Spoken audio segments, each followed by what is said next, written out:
Assalamualaikum Uncle. Salam. Jual apa ni? Ya, putu mayam. Putu mayam Ada 3 jenis. Tapi satu jenis habis dah lagi. Ini Lagi. original. Original. Ini pandan. Pandan. Dia biasa dia berniaga kat sini. Oh, selalu dulu anak lah berniaga kat sini. Lepas tu dulu lepas anak dah tak ada, Uncle sambung. Sambung. Lepas saya dengan bini sajalah, 2 orang sajalah kat rumah. Oh. Lain tak ada. Tu anak sakit tak? Sakit. Oh. Jantung. Sakit jantung. Anak saya nama Muhammad. Oh. Yang mau selalu dia bawa motor hantar barang apa semua dia lah uruskan bayar. Sekarang dia tak ada masalah, order pun tak boleh hantar. Kalau ramai customer ada order, tapi kami tak boleh hantar. Sebab saya satu orang juga, dia berniaga sini, nak jalan mana-mana pun di awak ni. Yang ni semua Uncle buat sendiri ke? Dia bawa sendiri. Pukul berapa tu Uncle buat? Pagi pukul 3 sampai pukul 11 pagi.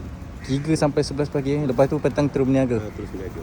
Lokasi Bandar Baru Udah. Bandar Baru Udah berhadapan dengan Kikimat. Waktu beroperasi Uncle? Pukul 4 sampai pukul 10 malam. Pagi dekat Lakin. Hari-hari juga buka? Hari-hari ada. Hari Ahad, hari Senin Lakin cuti. Okey, terima kasih Uncle. Okey, Assalamualaikum.